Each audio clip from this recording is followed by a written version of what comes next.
On to my guest for this evening now, and with me here is John Edgar, an author, storyteller and former actor. Well, John, thank you so much for joining us. It's lovely having you. It's a pleasure. So, let's start with World Book Day. It's approaching, it's next Thursday. As an author, how important is a day like this for you? Well, it's always great fun as a writer and as a storyteller, and I go off to different schools. In fact, it tends to extend over the week and actually the following week as well. But on the day itself, I shall be in the leafy wilds of Halifax, entertaining hopefully some primary school children there and getting them interested in reading and hopefully writing their own tales as well and presenting them. Do you think, the dress-up and dressing up as characters, do you think that plays a big part in what That's one of the best bits. The only bit I don't like is when I have to judge it, because I'm really not very good at that kind of thing. So if I'm sitting along a line of teachers, I tend to look at what score they've put down and just add one to it. Don't want to make any of the children upset? I think that's inevitable. The moment you start offering prizes, it's not the children, it's the parents. So how important is World Book Day for youngsters? I think it gives them an opportunity to focus as well as the dressing up, which I think is part of the focusing. And it hopefully enthuses them a bit more in their reading and their writing as well, which I think is part. Because one of the things that I always say when I'm in schools is that the hardest bit of my job is actually writing it down. It's great having the ideas, brilliant telling this story, but there's that awful bit where you have to write it down in the middle.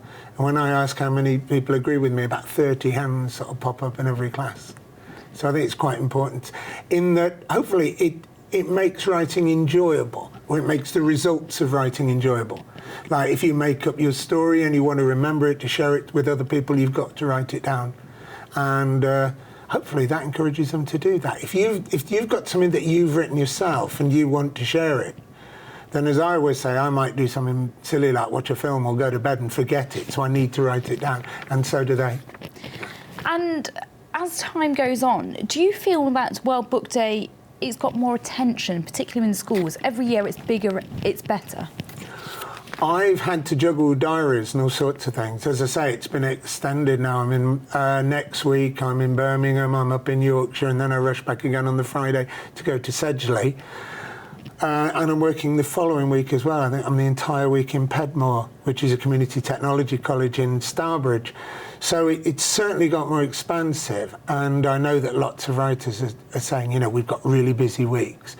And there's another week earlier, which is National Storytelling Week, and that was a busy week as well for all of us. Why do you think it is getting busier and perhaps more attention? I think it's partly to do with active literacy, or if you like, using oracy, oral literature, as a basis for, for literacy lessons. Again, that thing of saying, if we can come up with the ideas, then maybe we can write it down. Maybe for an assembly, maybe I write plays, or radio plays and stage plays, so I have to write it down clearly for other people. And I think it's them, maybe for their assemblies, maybe for their, classmates to hear and read, maybe for parents to see on display. And I just think it encourages that kind of ownership, which makes you want to enthuse. John, there's no doubt that technology is having an ever-increasing impact on the children, on society's children today. But how do you think that impacts their literacy skills? I think if you can enthuse children to write, then whether it's on a tablet, whether it's on a computer, whether it's on paper, whether it's at the bottom of a picture, I don't actually think that matters. Or whether it's recording what they've made up as well. I mean, I do a lot of audio recording in my work, which we then either with the school or I go home and do it, which we can edit into a CD. Which the school can have, and they might put bits of it on their website. And it also, I think, offers up more opportunities for children to have something to aim at. If they know it's going to be on a CD, if they know it's going to be on the school website, then I think the use of technology is fantastic. Yeah. Okay, and there's recent reports which have suggested that literacy levels perhaps aren't going so well at the moment. I mean, 1 in 8 children across the West Midlands, they left their primary school last year unable to read to the expected level. What do you make of that? Well, I'd say congratulations to the 7 out of 8 who did. I think that has always been there, but again, I think it is about enthusing people to write. You know, because sometimes it's like me and maths. I couldn't possibly do maths. You know, I would sit there in front of maths and say, what's the point of this? You know, and until I found a reason, which was statistics, which I didn't discover till university, and then I found I was actually quite good at maths, I had no interest or indeed no faith in myself to be able to do it. And I think the same is true of the kids who, you know, certainly a lot of the kids who struggle with literacy. You know, I think if they can enthuse about what they're writing about, enthuse about what they're reading, and there's a fantastic choice of books around now. I think there's lots more since, you know, since my first reading of The Lion, the Witch and the Wardrobe. Back to my guest for this evening now. And with World Book Day approaching, there's no better person to talk to than John Edgar. Well, there probably is, but thank you very much for that. Well, John, so what I want to know is, we've spoken about World Book Day, but in general, what kind of books do you think that children really engage with? What do they love? Children love books that engage with them, and it doesn't matter whether they're old books or whether they're new books. For example, my son Tom, when he was a little boy, and he now works in television, so he must have done something right. He used to like all the scary books for children. He was very into that, but he was also into the classical tales as well.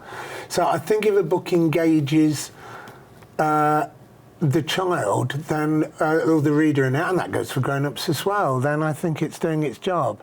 And I wouldn't want to prescribe. And there's a huge variety of stuff now, you know, written by some amazing people who do know how to engage. People like Jacqueline Wilson, who I saw once at the Grand Theatre. I was telling stories in a small room. She was signing books in a very big one, but it was a very nice afternoon. And Julia Donaldson and her Gruffalo. And you look at that, and of course people like Roald Dahl. Roald Dahl are always going to be timeless to people like me as well. You know, I can't let a couple of years go by without reading the Twits. And I think, as I say, these books have the power to engage the children, and if they are engaged, then they will engage with the book.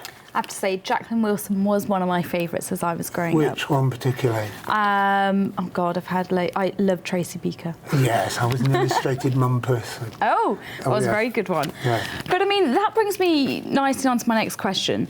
Something that's central to all children's learning, particularly, only really literacy skills, is, my opinion, the wonderful work of Shakespeare. I loved studying it as a child. I did it for A-levels, I did it throughout my GCSEs. A lot of people didn't know. How accessible do you think work like Shakespeare is to children? I've always found Shakespeare really accessible. His language, his stories, the stories that he took and reshaped. And just, you know, his plays, I think there's so much there. I do a lot of work in schools. I do a programme called The Player's Tale, which I used to present when I was an actor as a player from Shakespeare's time, but the legs have gone now, so I can't do it. And I talk about Shakespeare's life and times, what London was like, what his childhood was like, type of theatre he was writing for, all the political intrigues that were going on, and try and locate Shakespeare in his age, because I think one of the things that we sometimes do too much is say Shakespeare is very modern and Shakespeare speaks to us today, which yes he does, but he does speak to us from 400 years ago. He died 400 years ago this year.